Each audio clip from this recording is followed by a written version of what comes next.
everybody who participate in this lovely sport.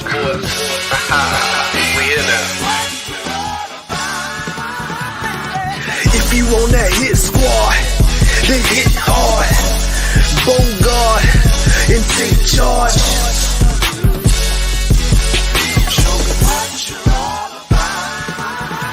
If you got accuracy to beat the QB, then let me see you throw it deep.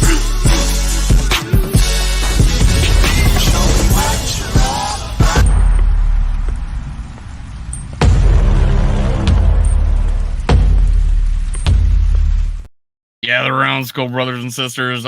This is Under the Lights, brought to you by Purple and Gold for Days and Minnesota Sports Talk. And you know what? It's brought to you by the Melo Show. We got Melo in the house. Everybody clap for Melo. Let's go. He's on loan from One Bar in Lepicus. Yeah, exactly. You know, he downgraded tonight, ladies and gentlemen. He downgraded tonight. I always like to lead off. Tell us where we can find you. Tell us all the crap, and I also got 2 things in the description below. But tell us all your stuff. Everything on the social handle is the Melo Show, and also on YouTube, it's the Melo Show on air.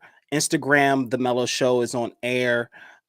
So yeah, the Melo Show is where it's at, man. Trying to keep it smooth, man. Thank you for having me on. I follow Justin Day, the Purple and Gold for Days, an amazing show. So I came ready for him. I got some smoke, Justin. I got some smoke. All right. He's coming out with a right off the top rope just to begin the show. All right. This ought to be good. A couple shout outs. We got Dave in the house. What's up, man? What's up? We got Dr. Proto. All right. Skull Mafia, Purple Gang in the house. We got T-Bass in the house. Dave. Yes. Another Dave, of course, is in the house. Let's go. Angel Dust Senior, not Junior, but Senior is in the house. So I'm hoping the Junior shows up later. And Warlord of Art, of course. What's in the up, house. Warlord? Warlord. Let's just say it now. Let's just say it now. The Twins are on a 1-game winning streak, if that's a thing. No more 0-18, boys. No. I got one for you, though. Our starting pitcher was 8 years old when that streak started. That's how long it's been. Oh, the weight is lifted. Riot in the streets, guys. Pull down the. I'm just kidding. We want to playoff team finally. Here's the thing. I'm just gonna take a little rendition of my own here. We gonna win, Twins. We gonna score. We gonna win, Twins. Watch Royce Lewis score. Don't interrupt a bit. Watch Royce Lewis score. He hit 2 home runs. Shout a hip hooray. The Twins won a mother bleeping playoff game. And for the first time ever, you can send a tweet that says the Twins have won a playoff game, because the last time they did it, there was no Twitter. Today was the first day ever you could tweet that. But I just did that too right before we went on air. I was like hurrying to do it too. And the cool thing is I love Royce Lewis. When he got drafted, I was all on fire for him. I followed around A-ball down here in Florida. I've got at least 4 autographs of him. I had him autograph my kid's first baseball glove. Nice kid, man. Nice kid. And I hope that ACL lasts him the rest of his career. All right, we're gonna talk some Vikings for real. I know this is not Twins wine line or Let's Twins. go. Twins vent line. What's up, Frozen North? Next, we're gonna talk about the Wild. Let's go. Yeah, and maybe some Timberwolves and some. Jamie had a Wild shirt on today when he was talking. They were talking Twins. Oh, is that right? That's funny. All right, Melo. So another question we always ask: how did you become a Vikings fan? Great question. Thank you for asking that. I am from Columbus, Ohio. I'm in Columbus, Ohio. So I love the Ohio State Buckeyes. Chris Carter went to the Ohio State Buckeyes. He's a legend and a great Minnesota Viking and also Ohio State alumni. So you can only imagine I followed him through Philadelphia. That was tragic. I'm also born in Huntington, West Virginia. So I went the college in Huntington, West Virginia is Marshall, right? Randy Land. We are Marshall, Randy Land. That's what we call it in Huntington, West Virginia. So Randy Moss is my favorite wide receiver, plus Chris Carter. They come in a bundle to me. That's when I started really taking them serious in the Madden EA Sports era. Just throw it up to Randy Moss. he's going to go ahead and get it. So Michael Bennett was one of my first running backs that I actually paid attention to. Like Dave said, he sucked all of but 1 year for the Minnesota Vikings. I don't know if I put it like that, man. Man, you told me the truth. Listen, if Justin tells you the truth, he does tell the truth, except for Kirk Cousins. So Justin will tell you. Boy. 1 year, Michael Bennett was actually Justin. I had no idea his stance on. I had no idea his stance on Kirk Cousins till I met him yesterday. Yeah. I had no idea. Man, I got everything ties in, man. Even go ahead. How is it you've seen if you've seen him on one bar Lupigus, you don't know his stance on Kirk Cousins? But I digress. Continue. Well, he's not a robot. See? Yeah, he's got his own mind. That's very true. That's very true. I mean, Justin always spits out facts, except for Kirk Cousins. I'm going to keep on saying that until the viewers know. You have to tell me where my facts are incorrect. So we'll get into that. But finish your story. You finish your story, brother. I mean, from there, as all Minnesota Viking heartbreaks, I just every year was just another heartbreak. Then Brett Favre came, and I had hope. I had hope. I was like, well, finally, since Dalte Culpepper, we have someone that can make at least some adjustments decent. Is going to throw the ball up to Sidney Rice, Percy Harvin at that time. So I think Kyle Rudolph was there. I believe. No, he wasn't there yet. Shanko. Okay. Shanko was good. AP was there. AP was there. Yep. So I was like, AP, just please don't waste AP's years. He's been dogging for us. His best receiving year of his career. Yes. So Brett was, I mean, and again, I'm a Peyton Manning guy. So Brett was like, but heartbreak. And I love the Vikings, and Kirk Cousins is the best quarterback since Brett Favre has been there.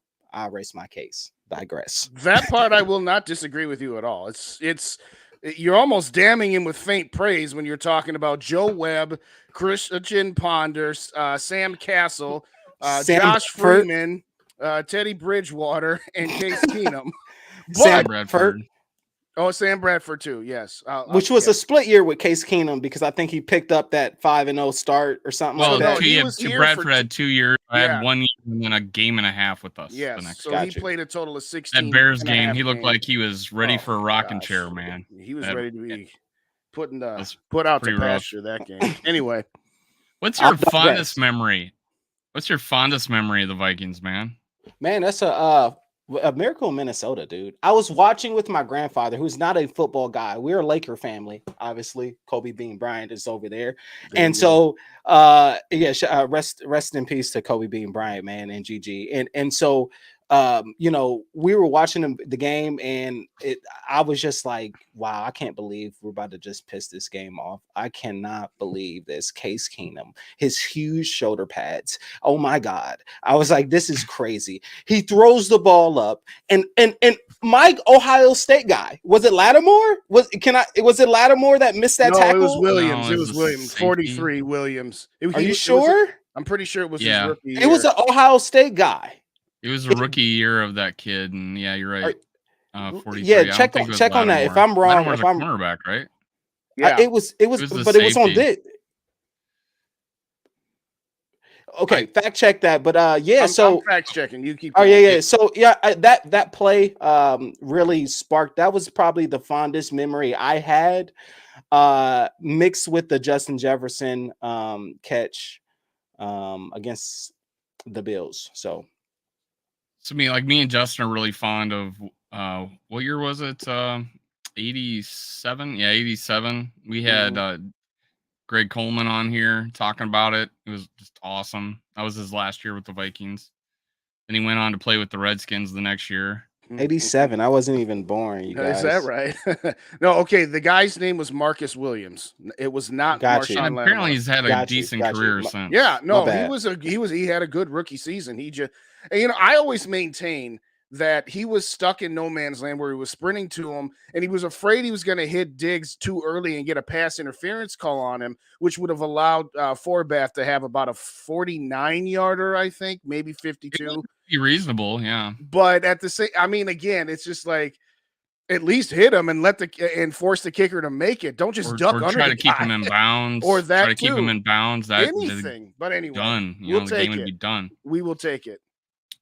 And the cool thing about Greg, we asked Greg Coleman. We asked Greg Coleman. He was on the sidelines pointing to the end zone, and he says, "Well, I was on a team where a guy ran the wrong way once, so I didn't put anything to.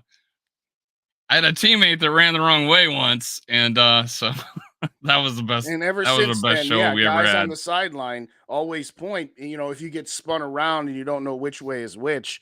But yeah, no, that we got to get Greg on again. He was just outstanding.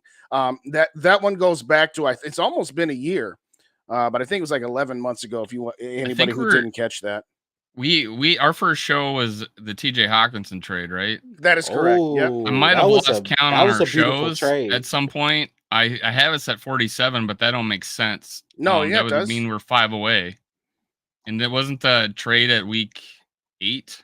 Well, it was right before the Washington game, which was before the Buffalo game. So we'll have to go look at the date of that show and then celebrate our year of not missing a week. By the way, not a single one.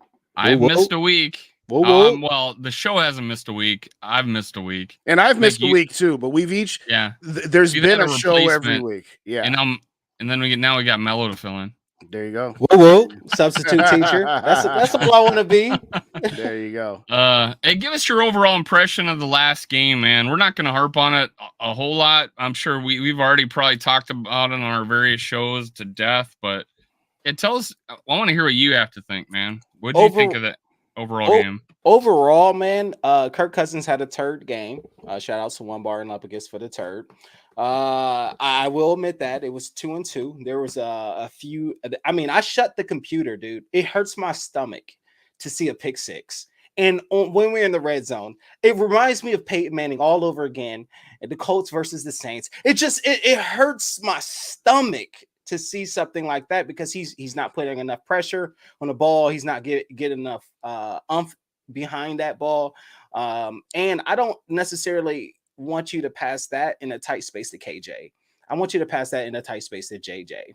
You know what I'm saying? We just saw last week with TJ's situation. Why would you? Anybody but JJ. Maybe Addison now. I think Addison pulled down an amazing catch in the first half that I was like, whoa, this dude has skills. Overall, defense, I love it. Harry's back to Harry, as Justin Day, Purple and Gold for Dave's podcast stated. I think everyone can agree, Dave, and also One Bar Show can just agree that put Harry back on the line. Treat him like Palomalu. He doesn't have enough flash, like Justin said. He doesn't have the flash like Palomalu or those. Nobody has that timing. That's what made him special. Yeah, right. Palomalu. Yeah, I mean. Him and Ed Reed were the standard bearers. Ed Reed is probably the most intelligent safety you probably ever had out there, just duping guys like Peyton Manning. I was about to say, come on, man. Here's the thing. Only because they had that talk together about my son's name Peyton. I named my son Peyton, man. That's a good name. Here's how smart Ed Reed was. A game against Cleveland, the game they knew they were going to win, he intentionally blew coverage so that when Peyton would see it on film, he would be like, okay, when they do this, this is what they're going to do. And then when they played Peyton, he played it totally different. I'm just like, that's next level. That's next level. Yeah, it's crazy. You have to be that way against Peyton because his talent isn't physical. It wasn't just like, necessarily just having the it factor like maybe Tom Brady, but he had to therefore dissect the game like a surgeon. The Omaha was, man, crazy, man. Even if he's not calling anything, he's Omaha. I'm scared. I just love hearing. I wonder what's Omaha. I didn't know. Like his players didn't even know. They were like, "What are you doing?" That's me. He's canning the play. He's starting over, scratching it. But I'll digress. Hey, shout out to Gary. Gary, we got Melo's Gary channel below in the description. You might need to fix that. By the one of those links was wrong. Oh, was it? Yeah, I clicked on them because I was going to copy them into mine, and it. I don't know if it was the YouTube that wasn't right or if it was the Twitter that wasn't right, but one of them we have to. Well, I don't know if it's send you there, but okay, I'll fix it. Don't. After the show, Yes, after the You show, guys go once with- we get it You fixed. guys can. I'll go fix it. But you Got should you a couple you last. A should be couple able to people went copy over and last paste. You night. should be able to copy and paste. So You should. Appreciate that. Having said hey, all of Kofi, that, what's up? Thanks for showing up. Mary Fist, Chicken Soup for the Souls hey, in the house. Mary, Let's go. how Let's you go. doing? Mary. So it's the Doing Peyton better. Manning hour. We're talking about that. One last thing on Peyton Manning. This is just a random thing. I'm watching YouTube. All of a sudden, I got a video of Peyton Manning and Tom Brady going at it, and to end the game on like second or I don't know what down. I think it was second or third down in the AFC Championship game, somewhere like on the 5 to 8 yard line. Tom Brady throws a pick to end the game, like in tight traffic, and ends the game that way. Peyton Manning goes on to a Super Bowl 50, and I Proves think he my won point. that one. Proves my point of Kirk Cousins. Just Was letting that you know. an interception, or wasn't that they stopped the running back on fourth down? Or he threw in It the tight, ended the game either or he way. threw it in tight coverage and it popped up in the air and the interception and ended the game. But yeah, it's some random stuff like that. Does happen to the greats. Let's go. It does. It happens to everybody. It just happens to let's- Kirk at an alarming rate. For I have whatever reason. statistics to prove. Oh, that is Melo's not got the statistics. case. Feels Did like you it. Did you look up my statistics? I told you where they're at. I just went to Pro Football Focus, sir. Or Pro Football Reference, Um, something like that. no. I went Okay, to go Pro ahead. Football Focus, I no. don't know what he's talking about here. Tell us, Melo. What's going on, man? I mean, what do you want to know? What man, Justin? Tell Well, what I Go ahead. told you the other day. Well, I told you yesterday is that I just randomly I wonder who holds the record for the most pick sixes. Oh yeah, I remember you. Yeah, And I was like, oh, Brett I had Favre to has guess. 35. I was Brett Favre has 35. Peyton Manning has like 27, and Kirk Cousins is tied with like 10 other people for 35th. So exactly. it's not a common occurrence for us. So it was completely a bad play. Let's take a play. now. Let's think about the background, and we got to unpack this thing now. Like, okay, so for Minnesota Viking fans that didn't watch Kirk Cousins in Washington that much, and that definitely didn't watch him in college, I understand your point. I get you. I feel you. You feel me? But because I was subjected as Big Ten football, he came from Michigan State, and he actually played great against Ohio State, and I was so pissed. I was like, who is Kirk Cousins? I was so mad, and he had that thing that he always does, where it's like, you really feel like he's an average quarterback, but why does he have these like little electrifying moments that's like a little bit above average? And you're sitting there like, hold on, I think like he's an underrated player. So he did that to me in college with the Ohio State Buckeyes, and that's when I actually knew his name, because we rival against any Michigan team, I guess definitely against that team up north. And so that team up north's going to get killed this Saturday, by the way. Who do they play? The Minnesota Golden Gophers. Hey man, I actually like the Golden Gophers now. We got a rookie. We got a freshman running back like that's the pretty coach. hot, isn't he? I got to watch the game. I haven't been able to watch any Saturday games yet, so. Shout out Caesar in the building, and shout out Rap in the building. Shout out Joey. Rap. I already did that. Rap well, I is a didn't say legend. it loud. I didn't say it out loud. Rap is I a put it legend, up. guys. All right. Put it Anyway, up there. continue your Michigan State. But no, man. Back to the Twins. Royce Lewis, a rookie that has that what Kirk will never have. Never. Well, he's not a rookie. Facts. So. Oh man, Continue. what have we had an it factor in Minnesota ever? Except for Randy Moss, Justin Jefferson, and some legends. Like some legends from in the '80s. But other than that, in the 90s from now, we haven't had Brett Favre. It wasn't even the it factor. It came down to that Saints game, and I was so mad. I was like, yo, it got to be bounty. It has to be the bounty rule. I understand, because Peyton went out that year, neck surgery. Why? He played the Saints. Kurt Warner went out that year. Why? He played the Saints. And then Brett Favre went out that year. Why? He played the Saints. And I'm telling you right now, I didn't even know no one's had that it factor in Minnesota as a quarterback since Brett Favre. Maybe one year. And he failed us on the it factor. He did the same thing Kirk Cousins did, the exact same thing except for one playoff game. That's fine as long as you're willing to say that matches up somewhat with 4th and 9 or 4th and 8. That's fine if you want to do that. Yes. I would say that Brett Favre was the reason we were in the NFC Championship game. Adrian Peterson and Sidney Rice. No, come on, man. Sidney Rice was nothing before Brett Favre, and nothing after him. Bro, we knew who Sidney Rice was.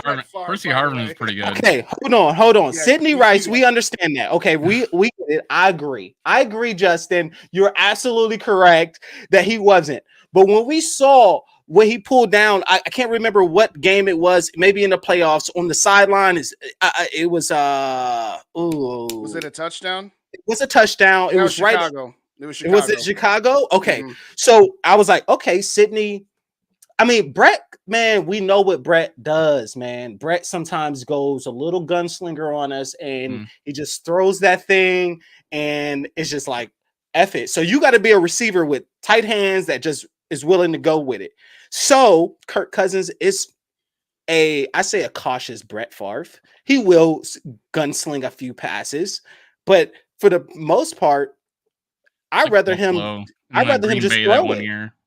I'd rather Kurt just throw it. Well, I would rather have the ball in his hands too. You know, as far as let's get down the field.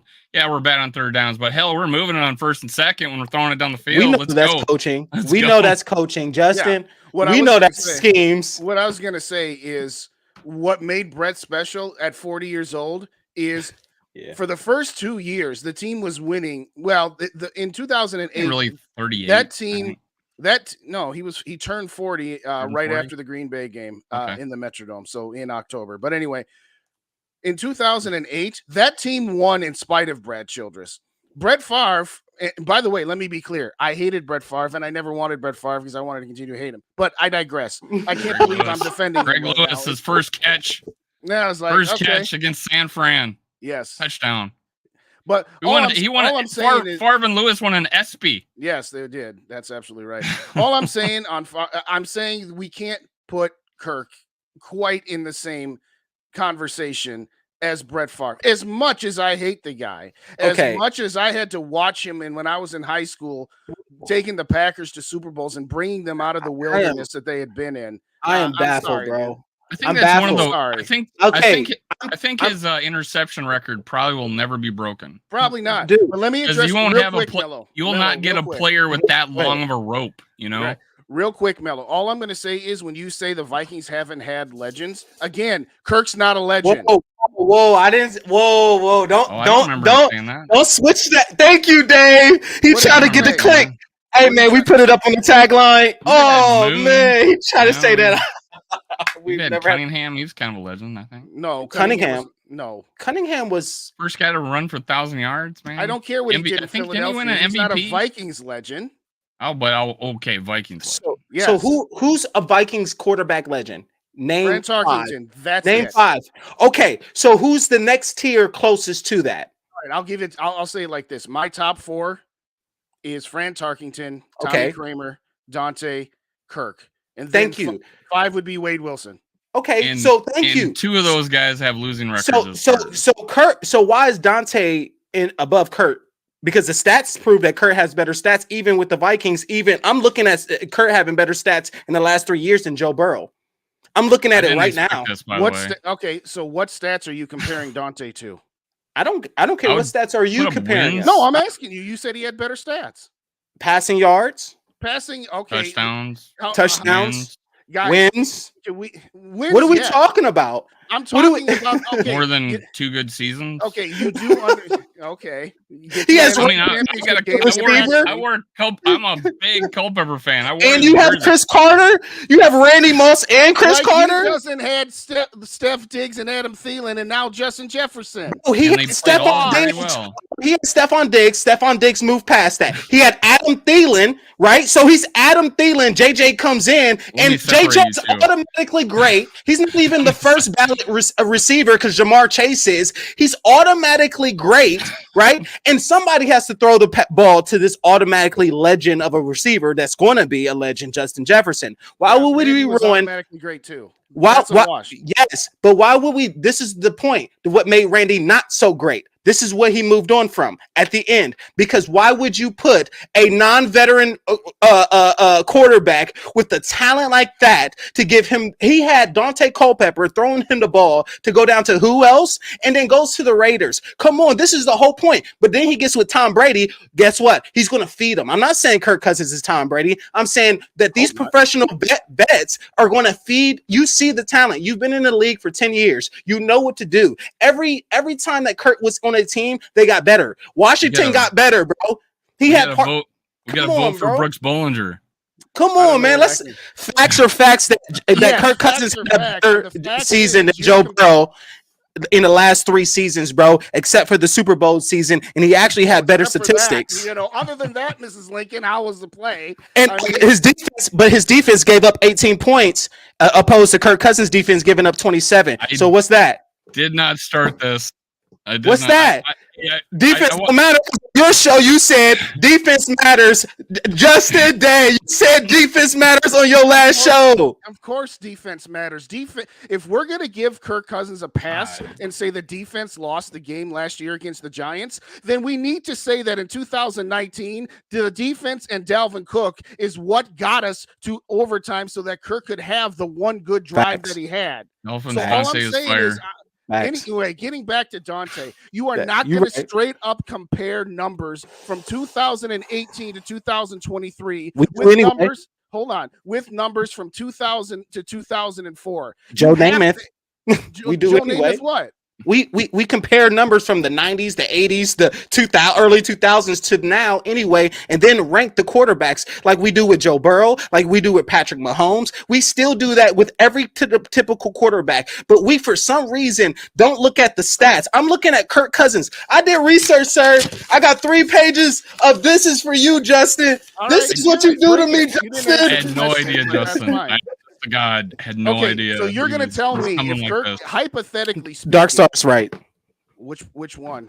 Stats don't tell the whole story. Yes, they don't. But here's what I'm saying. Hypothetically speaking, if the Vikings were to re-sign Kirk Cousins for 2 more years, which I do not like the idea of, and he has 1 more yard than Fran Tarkington, are you really going to use the same argument? Kirk Cousins has more yardage than Fran Tarkington, considering that Tarkington's 32,000 were done in the 70s. No one's saying he's better than all I'm saying is, listen, I have more hope now as a Viking fan than I've ever had at reaching Super Bowl in the last 3 years. Since Kirk Cousins has been back as a Viking, I literally have way more hope, not because of Kirk Cousins, just because I know we don't got a freaking scrub like Case Keenum. Well, we don't have an injury-prone Sam Bradford. We got a guy that's going to be there all the season long. He's going to get over 4,000 yards every season. He's going to be top 5 in touchdowns. He's going to be top 5 in yards. He's going to have a top 3 receiver because he's going to throw him the ball how many times? Justin Jefferson, he's on a snide. Kirk Cousins on a snide. What does he do? He gets Justin Jefferson twice. Kirk, right?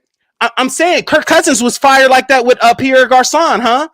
With Washington. Garçon was nowhere near Justin Jefferson. I know, and he still gave him 1,000 yards. 1,000 yards in a 17-game 7. Washington. But who are we comparing Kirk to, bro? I'm comparing him to Dante right now. He's better than Dante. No, he's not. Why? No, he's not. I love Dante. I'm just saying. What have we got in the last 5 years? What have we got in the last 5 years? Better record than Dante ever gave us. Great. How many NFC Championship games have we been to? How many has Dante been to? 1. Okay. Yeah, how many Case Keenum been to? 1. What was the score? The Miracle in Minnesota. Got you. I got you. That's your. Facts are facts. It has to come down to a miracle to go ahead and dog Kirk Cousins. It has to be a miracle in Minnesota. I'm saying don't dog Case. No, I'm not. I like Case. I actually didn't want us to get Sam Bradford after Case. Why would we go? I actually wanted us to stick with Case because of the contract. Yeah, when they put him back and they put him back in the game, and I'm like, no, go with Case, man. And what happened? What happened? The Bear, he looked like ass against the Bears, and we're losing to a really bad team. And then he put Case back in, and he took it to the house. All I'm saying right now, Melo, this is the analogy I've always used. Okay. First off, there is very little separation. If you want to say Kirk is slightly better than Dante, I'm not going to fight you to the death. If I want to say that Dante is slightly better than Kirk, I don't want anybody to fight me to the death. What I won't listen to is somebody saying that Dante was miles better or that Kirk was miles better. But here's my analogy. Kirk Cousins is a train and Dante Culpepper is a roller coaster. Dante had higher highs and lower lows than Kirk, and Kirk has been consistently good. That's fine and dandy. In 5 years. When has Dante had higher highs? I don't know. 2000 getting to the NFC Championship game. 2004 being second to your guy Peyton Manning in MVP voting. Hey man. Listen, bro. We got Hasselbeck that did things like that. So what are we talking about? Hasselbeck didn't do anything close to exactly. He still got them to the bro. Come on, man. That doesn't come on. Joe Flacco. Come on. Oh, he was the best quarterback for 2 years in the playoffs, huh? Yeah, in the playoffs, Joe Flacco and Eli Manning both got hot for 4 games. So are they better than Kirk Cousins, though? Let me ask you that. Joe Flacco and Eli Manning. Let me see if you're biased or not. Or is Joe Flacco and Eli Manning better than Kirk Cousins? Quarterback in the regular season than those two. So we're talking about Peyton Manning type stuff. Because Peyton Manning was the regular season type quarterback, and he was on a snide not being a playoff quarterback because he lost to Phillip Rivers. He kept losing to Tom Brady, and so we're talking about no shame, by the way. Okay, true, but Phillip Rivers each to be year. Fair, Brady and Peyton, I think, were split in the seeing each other, weren't they in the playoffs? Not at first. Not at first. Yeah, not at first. All I'm saying to you is this. 32,000 yards in the 70s is not the same as 32,000 yards in the 2020s, and that logic applies to the 2000 to 2004 era. The passing league that is now, the rules that are now, where you cannot touch receivers, the rules of you can't hit quarterbacks in the head. Because Dante took plenty of punishment, and it didn't go noticed because of how big Dante He's going against Warren Sappson likes. But I'm just saying. If Dante played in this era, he would kill. A total story. So again, comparing guys in different eras is always impossible. I mean, you take Jordan, you take LeBron. Yeah. I'll take Jordan, but I'm taking Jordan too, man. I'm not. But again, I knew he had old school in him. I knew Melo had old school in him there. I'm a Jordan dude. All I'm saying is this. There are people that want to say that Kirk is already better than Fran, and I'm not listening to that. That's wild. I have no idea. Hey man, we got to point them out. There are people that would actually put Kirk Cousins ahead of Tommy Kramer, and I'm sorry, I'm not. Oh my God. I definitely would. Yeah, sorry. I was a big Tommy Kramer fan. But anyway, the reason I would take Dante over Kirk is I'd rather have a guy that has a higher ceiling, even with the risk of a lower floor. Because Kirk, here's what I'm saying. Where's his ceiling, though? Where's his ceiling? Because his ceiling was the NFC Championship game. His ceiling was, hold on. That is 52 other players as well, a part of this daggone, bro. What are we talking about? Like the defense doesn't have anything to do with it. Said the offensive line, having a new offensive coordinator every year except for this last 2 years. I mean, offensive play. Dante in 5 years had 3 coordinators. It's not. I mean, that's true. That's what they're doing to all our quarterbacks, and I'm saying it's not Kurt's fault. It's not Dante's fault. It's really our freaking front office and management, and we finally got our crap together these last few years. And what do? We let Dalvin Cook go. Okay, I see the money. You know, he was tripping. Will join you on that one. That's for sure. Huh? But anyway, Let's talk about that. We let Dalvin. I'm trying to move on. Let's go. We're seeing we moved on from Dalvin Cook. And I know Kwesi was getting a lot of heat, man. I knew Kwesi was getting a lot of heat, and just certain things. People are down on TJ Hawkinson a little bit.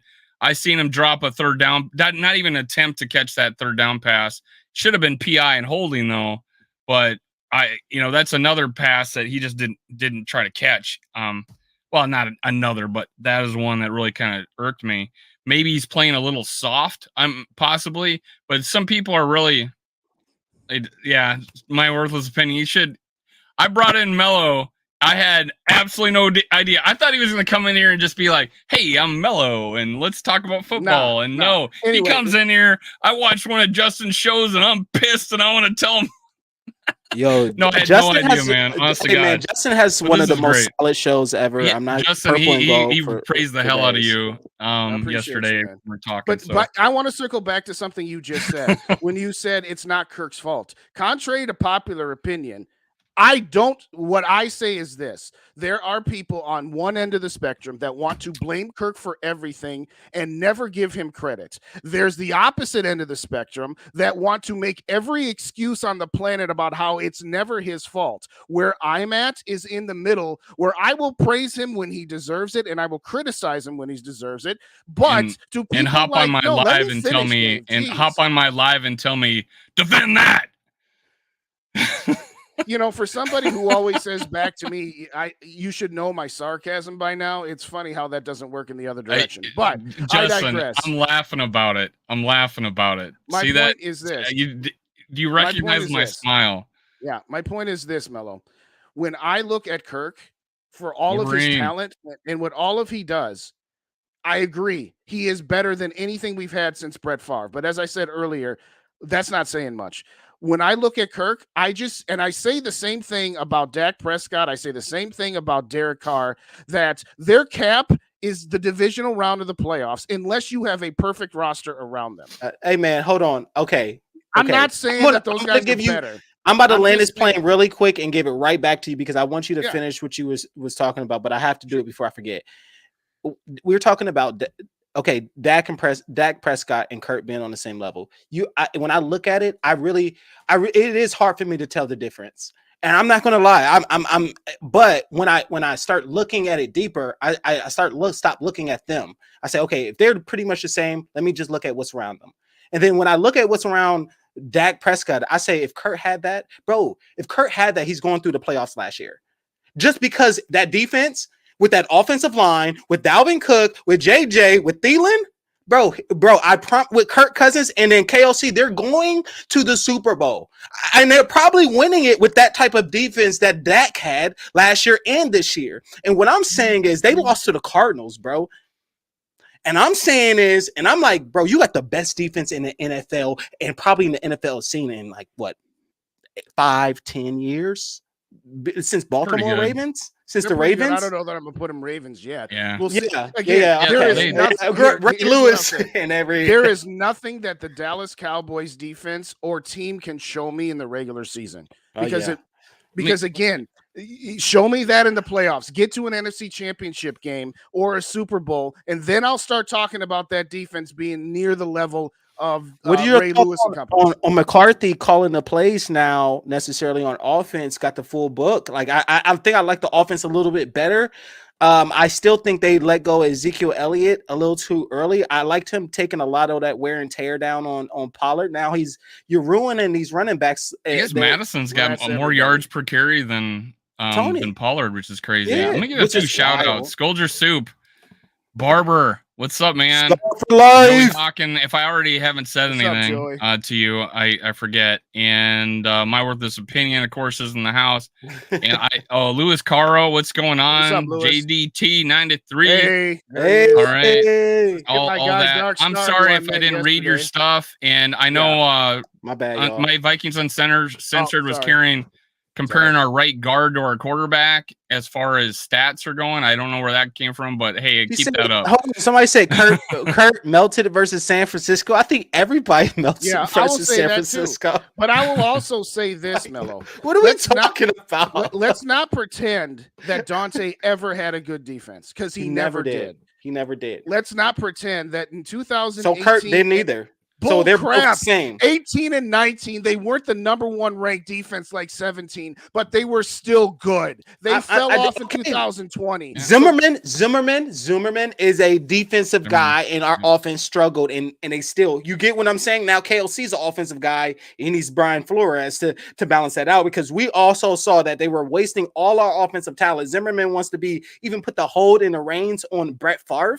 Are you crazy? Let Brett audible and can that crap and sling it, bro. It's his last days. He's trying to go out a champ. All right, my bad. I'll digress. No, I got it. But to your point about what would Kirk do if he had Dallas's defense, the flaw in the logic is you can't have a quarterback making market value and then say, let me give him Justin Jefferson, Adam Thielen, and then Dalvin Cook, and that whole defense. Market value. What was market value when? What's market value now? I'm saying in a general sense. At that time when they picked up his contract or gave him that contract with the guaranteed money? I'm saying in a general sense. But the market was different now. He's like the 17th, 13th. Here's what I'm saying. 15th right now, I think. 15th. Here's what I'm saying. Yes, because half of his salary is put into void years, but Which we're not going to go not down his that fault. road. No, it's not his fault, but it's still part of the story. What I'm saying, it's the context. What I'm saying is, again, when Kirk was signed here, you have a 2 or 3 year window paying a quarterback that much money, regardless of what the market is at that time. Guess what? This is Dallas's last season to really do something, because next year, Dak's money is going to be astronomical. And then you got to start paying the guys who are on rookie contracts. Mm-hmm. So just like the Rams, when they brought in Matt Stafford and they had to eat dead money for Jared Goff, they had 1 year. And I said it the day they made that trade. I said, they better win it this year because they got too many things that they're going to lose past that season. But anyway, let me be clear. I'm not saying that Kirk is better than Dak or that Dak is better than Kirk. I think each one of them has better than Dak. No. I watched I watched the games. I have to watch it, and I watched that games, and I'm looking with the eye test, and I'm sitting there like, Kurt is fighting for his life. If we all understand football, let's take our feelings out of it. Just a man fighting for his life in that horrible offensive line, like we felt with Joe Burrow. The reason why we put Joe Burrow on a pedestal at that time, not because of stats, because I have proof that Kurt had better stats. He's fighting for his life, and he's on a stage, and we didn't expect that out of that. It's because of the contract situation, and it gives us a bad taste as Minnesota Vikings fans when Kurt got the contract, because it was like, what the hell is all this money going out? I wanted Kyle Sloter. Okay. But you did say a while back, who would you take right now? And I thought you leaned towards Kirk though. Justin, over Dante? Me or him? Over Dak. Yeah, I thought you over Dak. Oh, Justin, not you. Definitely going Melo, that way. Justin, we done that exercise before. Come over. To the again, side. Dak is 6 years younger than Kirk. Well, I know, but we're talking about who would you want? Who would I want? Okay, here's what I'm saying. Kirk Cousins has him again this year, notwithstanding, where he's kind of been a little off and he's kind of been a little late, but whatever. This year, notwithstanding, Kirk is better accuracy wise, deep ball wise. What else wise? Dak is better mobility. Everybody's better than him mobility, bro. You know what? Behind a garbage offensive line, that means more to me. Because you know what? The only reason Dak is good mobility because he has the best offensive line or second best in the whole league. What are we talking about? How do you know that? He moves around a little more than Kirk. He doesn't. Yeah, I look at Dak and he sits there and bro, what are we talking about? So this is where I chime in and talk about how Kirk Cousins rolled out to his right, bought time, and threw a strike to actually across his body to JJ for JJ's first official touchdown of the game. So those things do happen. I've always said it's been a choice. Never happened, Dave. Come on. Here's my point. Where am I saying that to you? I'm not. I'm just saying that does happen, and I've always said to possibly his detriment, he chooses to not do it. Right? Is that better than Kurt? He will hold it. He will hold it in the pocket and wait to throw it. I think you guys are ignoring me. No, I heard you. I heard you. Check this one out. Though, I heard you, Dave. I'm with you, Dave. My bad. But I want to move on to Kwesi. Okay, right. Hell, yes, hold on. No, I got one more, and then we'll move on to Kwesi. Right. Oh gosh, you know how Tom Brady, Peyton Manning, Drew Brees kind of made their lines better, and when they were out, you could see that the offensive lines didn't play as well with backup quarterbacks, which would happen anywhere. We understand that. But Tom Brady made his lines better. And all I'm saying is after 10 years. Because he was mobile? No, he knew how to sidestep. Because he got rid of the ball quickly. That too. Really quickly. That too. And that was one of my biggest complaints about Kirk is that early on, the first 2 years, that he didn't throw the ball away. Like he would hold on to it, get sacked or strip sacked or whatever. Yeah. I think he's better at it the past 3 years of getting rid of the ball, and living another day. Yeah, because he's I'll finish my point now, Mel. He had how many years in Washington and how many years here? He's this is 11th year or 12th year starting? One of those two. It doesn't really matter. Okay. But the only year that counts is 2018. That's not at all what I said, Dave, but that's fine. Go ahead and laugh it up. My point is that you've had two organizations that have failed to put an offensive line in front of him worth a darn. You've had great tackles here in Minnesota, in particular with Darrison O'Neal, and you had Trent Williams in Washington. But his interior offensive lines have always been mediocre to bad. At some point, what's your common denominator? A statue quarterback. And so all I'm saying is you're right. Dallas has had a better offensive line than the Vikings if you compare Kirk's time in Minnesota versus Dak's time in Dallas over the same overlapping years. I'm not saying that that's not true, but all I'm saying is much like some quarterbacks make their offensive lines better, I think it's safe to say that Kirk might be the inverse of that. That's all I'm asking you to consider. Now, one more time. When I say that these four quarterbacks, Dak, Kirk, Derek Carr, well, that's three. I don't remember who my fourth one was. When I say they're in the same bucket, I mean, when I get to the playoffs, how far do I think I could go with any one of those quarterbacks? Derek Carr? I'm saying his cap is at best the divisional round of the playoffs. His cap is not even on the field for a whole season. We are not putting in the pack. I could get that situation because Dak is not injured a lot. I would like to officially announce, just for the record, that I've tried to change the subject 4 times. Just like last week, I tried to change it too. My bad, guys. I had a Justin, after that's fine. Don't worry about it. Melo. Justin, after you said that in the chat, I went back and looked at the whole video. I tried to change it twice. You kept it going. So let's go. Y'all can't change his mind. I want to make sure. it wasn't me. I wanted to make sure that I wasn't. Not kidding myself. Put that one back up for a second. Yeah, what's Kofi saying? What was it? Kofi, I love you, Kofi, and I hope you continue to watch me. But if you're gonna call me a low-key Kirk hater, which you don't watch the videos because he do better credit. He's not calling you a full Kirk hater, just a low. Then you better call Dave a low-key stan because it can either be both or none. But every time you call him a low-key stan, I don't think I've ever denied that. Yes, you have. How long have you been a fan with Kirk Cousins, Dave? Where you say you're not a Kirk stan. I've never been a fan of Kirk Cousins. How long have you been a fan of Kirk Cousins? I literally bought his jersey. I didn't say you weren't a fan. I said wore it to the stadium and literally wore a shirt that said Kirk Stan on it. Yes. Because I said I was going to embrace it this year. Oh, snap, Dave. Hey, Dave, how long have you been a Kurt fan? Or honestly, I when I thought he started to get better was probably the Saints playoff game, and then I was still kind of doubting him. And then once they finally decided to start Justin Jefferson, he went on a run right after like week 6 on. And then I saw improvement in 2020, 21, even better, and then 22. Oh, so you don't know about that? You like that? You wasn't there about? I know that. I watch football. I watch football. You know. Okay. But, all right. Anyways, so the 48 minutes of my bad.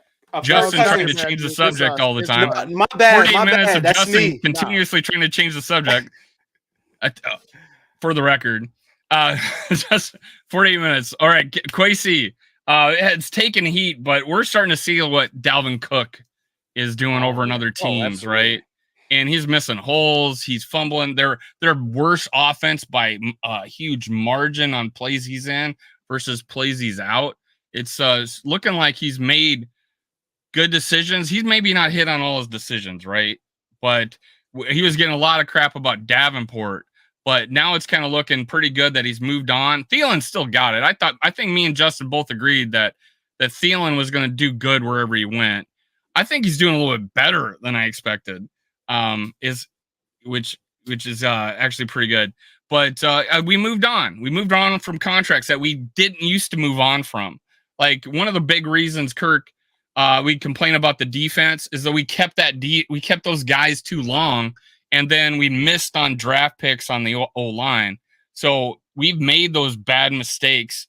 And with the big contract at the time of Kirk, that's going to hurt us. So right now, Kwesi, I don't think is trying to make those same mistakes. He gave a 1-year contract to Davenport. Not a 3-year contract to Davenport, a 1-year. And it was below market value for a premier edge rusher. He's not premier, though. When he's on the field, he's premier. He's been on the field for 1 game, Dave. Let's slow down. Okay. Let's do it for a couple weeks. Let's put it this way. It's under market value for a premier edge rusher. Right? Okay. So it's below premier edge ruscher. So right? who's the premier base? Like, can we say Kirk Cousins is the Danielle premier quarterback base? So Danielle Hunter is it's average? $21 million. It's below. It's $13 million. It was if he plays what he's capable of, it's a discount, right? But hey, he came out, played the first game. Fair. What did he look like? Second game, but yeah, fair. First game. Oh, no, second game. He played 4 snaps. Yeah, he played 4 snaps another game. He went but out the there first game that he really put was out on the field quite a bit. Justin, what do you think of Davenport? I mean, again, he was a man-child in the second half. You know, it took him a little time to warm up, which, okay, you can, chalk that up to he had played 4 snaps in 3 games. But no, I mean, again, it's one game and against a bad team, another 0-whatever team. And I like the results, but I'll temper my enthusiasm about proclaiming that was a great signing, because as you always tell me, particularly when you're talking about your favorite player, that sometimes availability is one of the best abilities you can have. So before I say Dalvin Tomlinson, I moved on from Thielen to Harrison Smith now. Yes, exactly. So before I say that Davenport was a good signing by Kwesi, and by the way, you know what he did? He only gave him $6 million this year, and he's got 6.6 dead on the cap due to void year. So I'm kind of a little irritated about that because I'm sick of the void year stuff. But nevertheless, yes, he looked outstanding. I mean, the first guy I talked to, the first guy was Harrison Smith. The second guy was Mark Davenport when I did my show last night. So absolutely, for one game against a bad team, he looked great. Now do that again this week against Patrick Mahomes, or do it more consistently throughout the season and don't get hurt. Don't get hurt, man. Like, he's going to do it's if he doesn't get hurt. Yes, it's the availability situation. Like, Harrison Smith is always available, you know what I'm saying? And I mean, he's had a couple years where, I mean, for the most part, out of how long has Harrison out of that many years, that's actually he's above the curve. Strong safety. Like, we're talking about the curve hit, about man. being healthy. Yeah, I would say he's above the curve about being healthy. Right. Well, a point there though, is I do pull up, even though we were clamoring and just throwing vitriol at Davenport. People call him Davin Poop. I did. I right. Was that guy. And I was starting to lean that way. Right. I'm like, I know this guy's talented, but he's got to get on the field. Damn it! I'm like going crazy. Failed this city. But one thing they did is they didn't they tried to put him out there and they realized screwed up. Let's wait till our guys are healthy. Let's wait till Bradford's healthy. Schlottman actually. I feel much better now that Schlottman's got experience because he's actually looked pretty good. He's looked halfway decent to very good. And honestly, I think our old line's pretty good if you just get rid of one guy and swap that guy out. And I think we've solved our problem. Oh, in our defense. No. Hey, Pro Football Focus stats guys. Did we solve the problem, or are you talking about, are we like Deion Sanders, like we're 1 or 2 guys or 7 guys away from? Well, I mean, no, we're to have an above average line, to have a better line. Honestly, I was above average. We're okay. So we got 2 of the best tackles in the game. Cleveland's playing a lot better this year. Is anybody going to deny that? No. Cleveland playing pretty good. I would say so. Right? Pretty good. So yes. we're Schlottman a center away. Solid this last game, I thought, and I think the game before. If I'm not mistaken. we're center away, or right guard away. I mean, of having a pretty decent line, pretty decent to verse a Philadelphia Eagles team and offensive line comparison. Hey, I just want to be decent for right now. Right. I mean, I can't fix this. I can't fix the line mid-season. Can we get Reisner in? Make some calls. That's what I just did. That's what I just did. I just called him right now. He said he's putting them in. All right now. Bet. Say less. It's over, bro. I mean, you're with Tyler Forness, right? He's talking about how our offensive line's awesome now, and that the right guard played really well, and he's tweeting that. I'm like, Dave, do you agree with that, Justin? Who said that? Tyler Forness, man. Well, what he said was, yes, any offensive lineman. If you play 60 snaps and you have 58 good snaps, we don't remember the 58 good ones. We remember. That's all I talked about last year with him. Do you remember me talking like that? Right. Absolutely. But it was more than 2. No, I know that. I'm just Again, I wasn't being literal, Dave. That's what he does, Mel. He takes me literally. What I'm saying Stop is, complaining. Just talk. Y'all brothers for sure. Stop He has to interrupting take me. a drink. I'm trying to. Anyway, yes, I would say, what have I said for the last 3 weeks? That Ed Ingram, at some point, it just is what it is. I would still say that had they drafted Ingram last year and not thrown him in as a starter before he was ready and let him marinate for a year to get, He would have been ready. just like you said last week about a quarterback as a rookie coming in. I know quarterbacks different. Don't gather their own. But what I'm saying is that if Ed Ingram had not been forced into it because the Vikings had absolutely nothing better than to try to start a rookie right guard, maybe maybe he'd be a little bit better now. Now, at some point, you can't use that excuse for forever. And I'm kind of done using it. But what Tyler was saying was that on that second interception, both Ingram and O'Neal were trying to force their guys further behind Kirk's spot, hoping that Kirk would take a step up. And unfortunately, he saw, by the way, for anybody not knowing where Kirk was going on that, Addison was running an out and up, and he was going to throw it right to the pylon. Wheel route. But on the wheel route, yes. Now, again, would I really say that he doesn't deserve, Ingram, that is, some of the blame for getting that? Yeah, no, I'm not going to say that, but I can see where he was going with it. But I don't agree with Tyler that Ed Ingram is better than what we think it is. Well, I think he just is what he is. I was thinking about this yesterday. I was out driving, and I was thinking about that these scoring systems for linemen are just insane. What I would think is, I would like to look at every play, find out if they had their part of the play had no effect on the outcome of the play. And there was four, like at least 3, but possibly 4 times where Ingram actually fell down twice and didn't block anybody. Correct. And a third time he completely whiffed on a guy. All 3 did not affect the play. So those are 3 plays out the window. If our guy had to cut back or had to do something, whiffed. And then on that particular play, what you're talking about the interception, Locked On Sports, he was showing the play and how the other guys regressed and gave up ground to keep the block while he kept trying to, like, he didn't move from the line, and that allowed the guy, and he stayed square, and he allowed the guy to get by him. And so that's the things. But there was one play that it was a run play. It was 2nd and 1. Of course, we're running shotgun and handing it off. All right. And we're handing it off, and he pulls and completely misses his guy, and his guy blows up Madison, and he actually interferes with Hawkinson on the way to his block too. So he not only missed his guy, he hits Hawkinson, and his guy blows him up.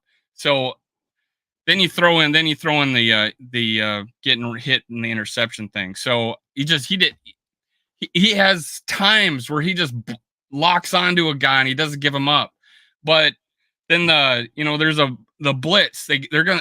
Their guys move out. He moves with them. They just fill it with a linebacker blitzing. They're game planning against him. And I think a Reisner locks on with one hand and then has his head on a swivel, and then he completes the block kind of thing. I think he's always looking.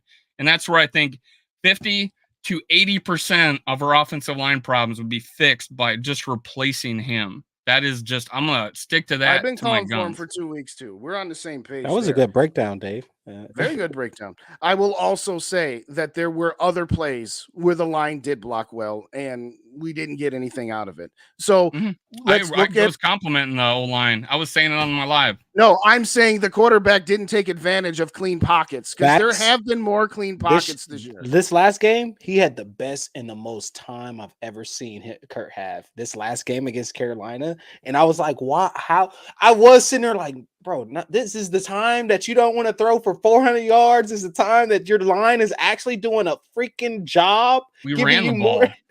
We only threw 19 times. That's what we're saying. Like earlier was like, we gotta freaking eat. I commend. This is like on the PI and the first drive. He moved to his left because because Oliver was getting shoved into him. So he moved to his left and didn't get enough on it. At that point, I think he should have made the decision to bail on the long. I applaud the fact that we're going to try to go throw it for a home run, but Justin Jefferson's crossing. Are you talking about with Addison over top? Where Addison over the top. If you look at the play, yeah. you got Justin Jefferson crossing. That was a beautiful pass because to me it looked short, but what he was doing, I mean, because Addison had already blew him, right? And what was happening if he would have got him, I don't think he had the time to really put enough. That's the thing. That's why I said he should have went to the other passes because he didn't have the time. But if you really look at it without the PI, my bad, Dave. I'm sorry. Without the PI, Addison is cutting that's a wide receiver's dream because guy overshot it and he's boom, and it's an easy not even getting touched if the guy doesn't. If Oliver doesn't get blocked into him, he has all the time, and he's a guy that can throw it 65, I like 70 that yards. Pass to Addison. I give the boys some. I like that attempt. I give kudos to KOC. Yes. But I give kudos to KOC, and those types of shit work when it gets underthrown and you don't expect it. You get those PIs, so you need to take chances like that. And what is it? They get the ball at the 5-yard line, right, or whatever. If it's intercepted or they get it at the 20, if it's in the end zone, great. It's like a punt. I think he needs to go with Aaron Rodgers and get some training on when those flags go up, you got throw that bad boy up and get a free play. That's missing out of Kurt's game. so I talked about the TJ Hawkinson. That was a strike to TJ Hawkinson on a third down play. We ran the ball, and then he throws it. Oh, and it was we're at the 4-yard line. And Madison gets a nice run, right? And I guess Justin Jefferson had a pretty good block. And then we get to third down, and we throw a 10-yard in he throws a 10-yard in, hits him perfectly. It's tight coverage. It should have been PI, should have been holding, and that doesn't get caught. And then the other pass that I would say Kirk really threw it out of bounds, basically. Didn't give Justin Jefferson a chance. Right. Live, I'm watching it. I'm like, damn, it didn't give him a chance, but that's third down and 2. That was right after the play I was talking about, Ingram not blocking his dude. Yeah. And then we're throwing it downtown 50-50 balls on third down with the lead. I was like, what's the play? But then I go back. Someone puts that play out there. I did not know this, but Madison literally saved Kirk Cousins' life because they had a free blitzer off the right side. So I don't know. Let's figure something out there. Madison made the right move. Go over to sacrifice his life. Kirk Cousins had no idea that Madison was going to save him, and he whips it up and waits for the hit. Yeah. And so he didn't get a chance to throw it like he did. So 19 passes. But I want to know what coverage they were in. I didn't get to actually break down. I didn't look at that. I just saw that he would have had if they were in zone, chance. Then I could see him Jefferson had an advantage because of the height, and it would have been a pretty good. It would have been a decent opportunity. Well, what I will say to that is, and we've both been critical of the play calling at times this year. The fact that he went for it on fourth down leads me to say, okay, on 3rd and 2, why are you doing this? Well, if you're doing that because you have already determined that short of a holding penalty or a sack that you're going to go for it on 4th down, okay, fine, I'll leave that one. I got to circle back to Dave when you said the pass interference on Addison and that Kirk needs to sometimes take those opportunities because how did you put it? I don't want to misquote. No, I said it was a good call by KOC that needs to be in the game plan, taking shots. I was when we were on the first drive and we got at the 2-yard line on 1st down, and then it was 2nd down. I was like, we need to do play action. And I've complained about not doing crossing routes. And we run a play action, and we had Justin Jefferson doing a deep cross in the end zone, and it's a touchdown. And I'm like, yes. And then there's a penalty. But on that Addison throw, I was like, yes, we need to take shots like that. And oftentimes they end up in PIs. We may not get the touchdown, but we get the PI. But in that case, and everybody's talking about Kirk being late, right? Well, he probably could be considered late on that play because he moved to his left to avoid the rush that his tight end was getting shoved into him. He didn't get hit by him, but he's moving to his left and tries to throw to I his mean, right. he's checking down 2 receivers before he gets to Jordan Addison because I don't think the play was designed necessarily for Jordan. No, I Addison. think that was all data Addison.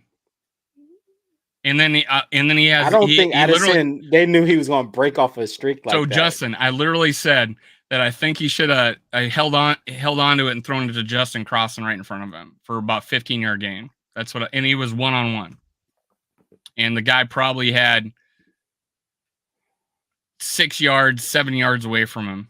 So I'm pretty sure that play probably was designed for Justin. If he ran in motion and it was a crossing route for Justin, it probably was designed for Justin. And Addison just broke so open because when I looked at the broken down coverage, I was like, "Damn, Addison is really like fast, bro." I was like, "This dude, if he gets a free release, he's going, he's throwing it." Like that's the one thing about Addison is if you press him all game he's long, gone.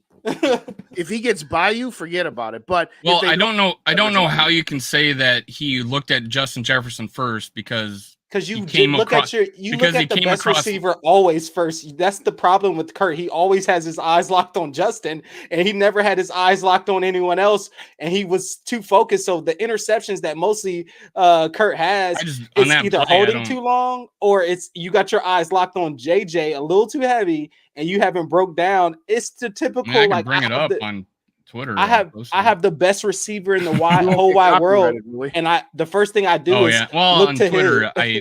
I've posted short videos like that. All right, that's fine. But again, his Twitter is fire. Again, he's dropping. He's ready to throw it deep, and then Justin crosses. I don't see why he's the first read on that. I don't know, but yeah, and there's been complaints that Kirk doesn't wait for that guy to get open and throw it to the deep guy.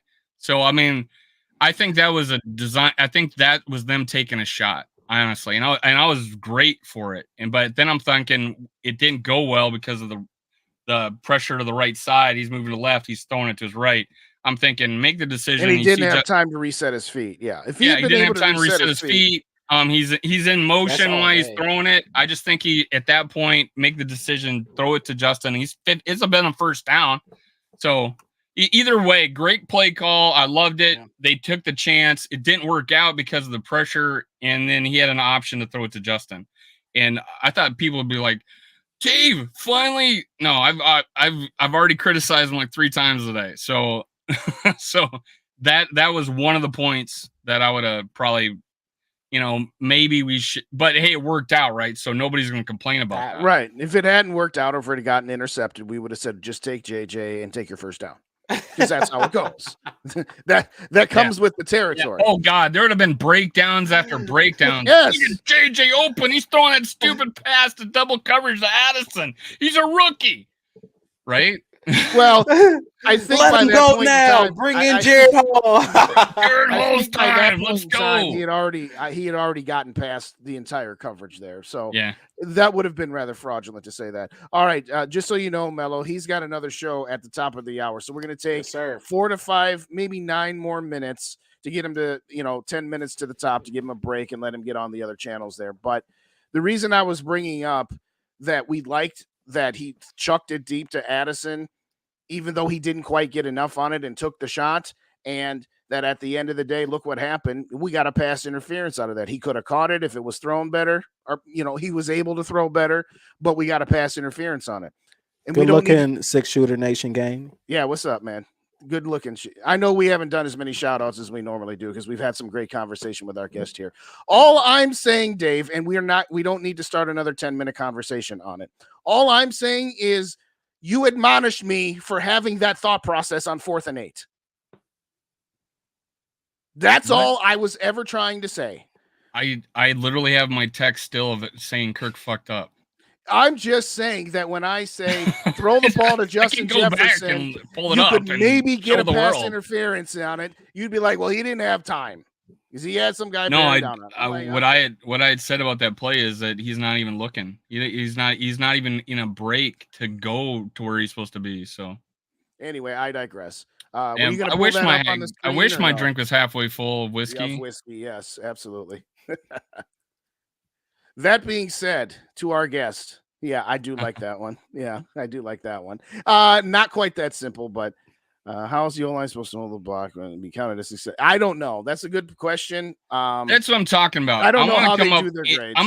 I don't have enough time to like do every player, but I want to do it for O linemen because I'm like, okay, that guy held his block plus. That's a point. That guy didn't hold his block -1. That guy had no effect on the play whatsoever, 0 points. And then I'm gonna have like a dude that did pretty good, and then I'm gonna do a percentage of plays that I've counted.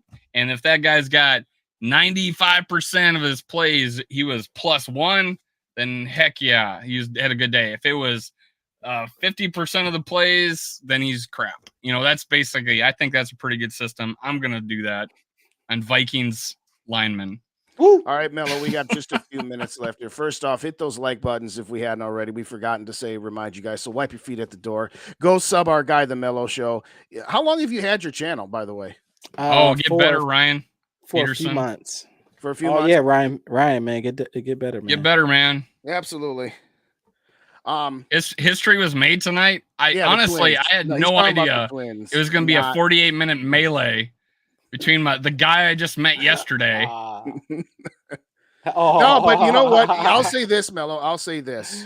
It's good for us to have a referee. When it's just the two of us, the conversation doesn't go anywhere. And let me be clear. The referee. As ridiculous as that is,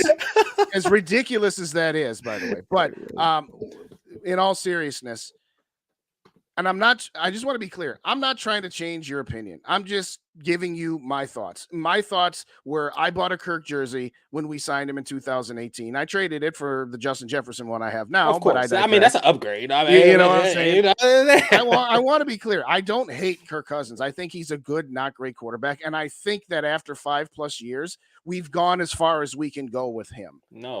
And that's not all his fault because part of it is the bad drafts. We have never had a line with him. Well, how can we go as far as we can go and we don't? And the basic X and O's hasn't been checked off. Defensive line, offensive line, you have your quarterback. Guess what? You can actually pay the defense and you can get guys on $3 million, $4 million contracts, offensive line and defense, and kind of mix and match your receivers the way the NFL set up now, not how it was way back then when you actually had to run the ball, play action, be a real great prototypical quarterback. Now it's like the pass, obviously, because it favors the wide receivers, like you said, not being held, favors the quarterbacks not being able to get hit. We understand, hey, Kurt would probably be a 3,700-yard quarterback instead of a 4,500 or 4,400-yard quarterback if it was 12, 15 years ago. But let's be completely honest here, man. We haven't had the basic things Jalen Hurts has. We haven't had the basic things that Patrick Mahomes has had. We haven't had the basic things. We finally got receivers. And I'm not comparing Kurt to we finally have Justin Jefferson.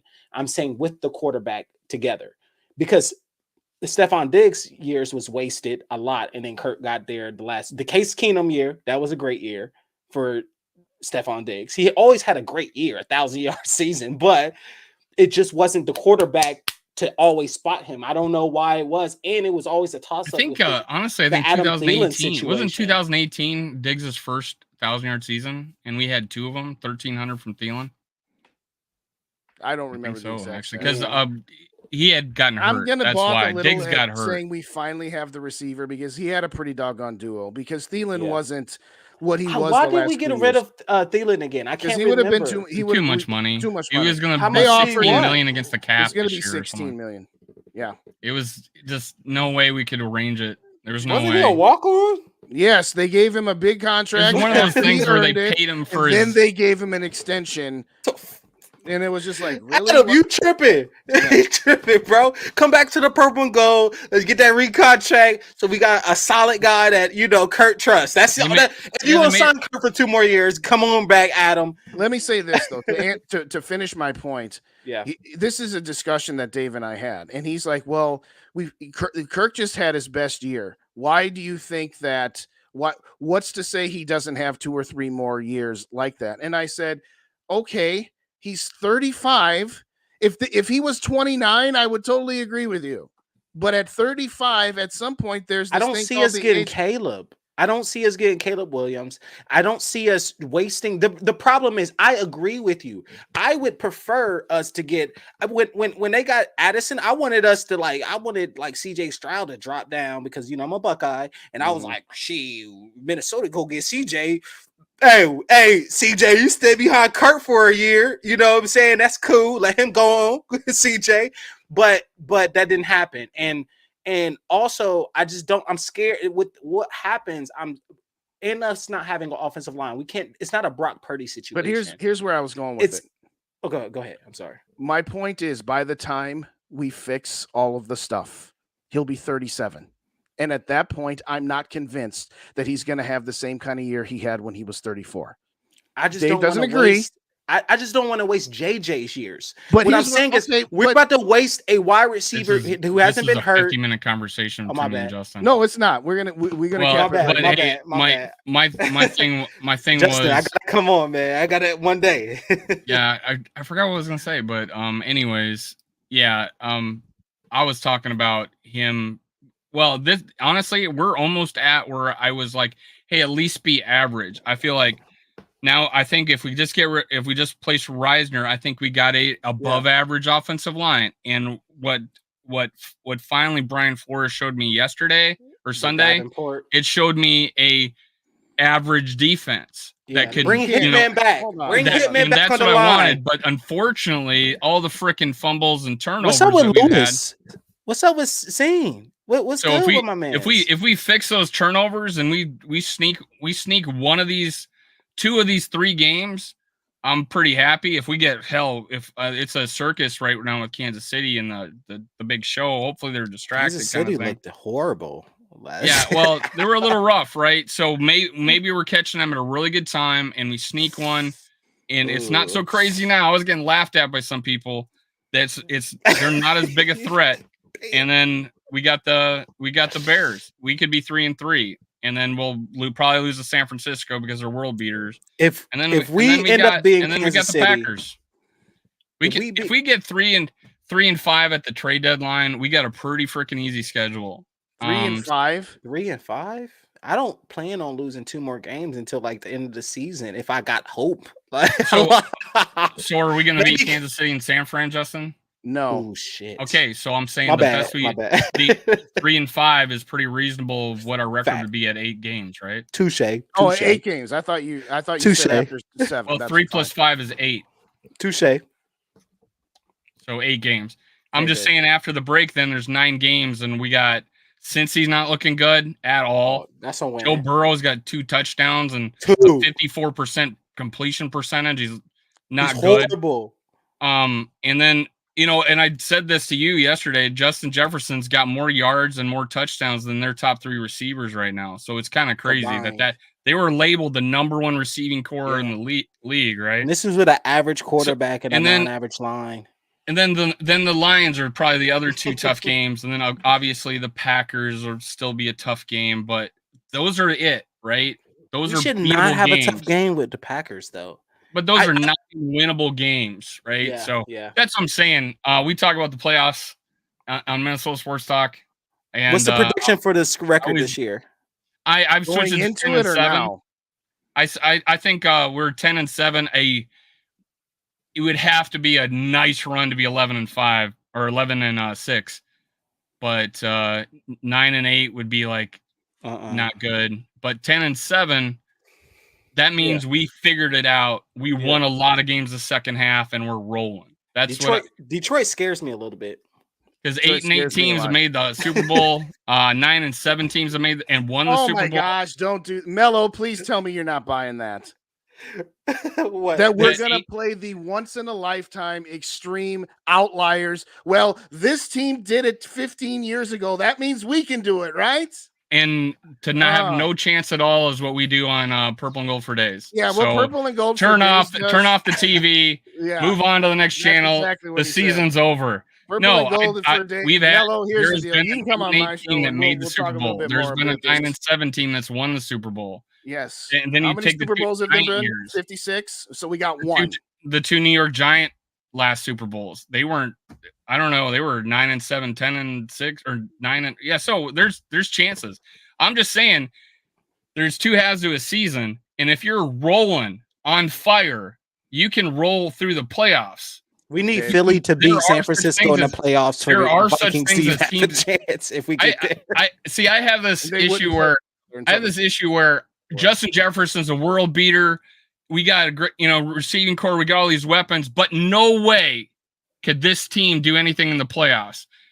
But now I'm seeing Brian Flores' defense. He's making adjustments. They're starting to fit. Davenport, I would have hope if we get to that point. Okay, I'll meet you halfway since you got to go. We need to see the Brian Flores defense a little bit more before we can declare what you just declared. What did I declare? Are we going zone blitz? What I did declare, this is our path to the playoffs. And we could go on a run. And the defense has had 3 okay performances where they did their job, and the defense deserved better. And I've been consistent on that. And they've had one good game against a bad team. Let's revisit this at the end of before the Packers game, after the San Francisco game, because then you're actually facing. When I say the word hope, it means that I've declared us in the Super Bowl. No, I've said I'm literally talking about. Hey, this is what we'd have to see. Justin, you hate when I do that. Justin, this is what we have to see. I can say that, and it could be true. This is what I would have to see this team do if I was thinking that we could go on a run and roll into the playoffs. That would be my hope. If I'm gonna right out of the gate says this season's over. 10-7 is what you're going with, Dave. I'm thinking on an optimistic. It's on the optimistic side, because of the turnovers. We're still negative in every single game. I'm more concerned. I mean, I'm concerned with the offensive line, but I think, like you said, to your point, we started to address that. Davenport has helped. It's just about how long he's going to stay healthy. I'm upset about Scene always injured. Get rid of this guy. Let's get somebody that's a low draft pick or a low, that's actually a big dog in the 4th round. By the way, Kirk Cousins is a 4th round draft pick and 102nd pick. So I'm just want to throw that out there that he wasn't even in the top 3 rounds. Well, I'm not even thinking about Scene because he's not playing. Right? Yeah, right. So we're over him, but I really think it's the adjustments in coaching because I mean, some of those plays, like you were saying, KOC's calling or they come from the offensive line, and I really want Kurt to audible that crap. I mean, we sometimes run on the craziest downs. We pass on the craziest downs, like 3rd and 2, when I'm like, bro, put in somebody big, go in the I formation and boss out, bro. You know what I'm saying? They had 4th and 1, and we had 10 guys on the field, and they got a first down to right before the last 4 plays of the game.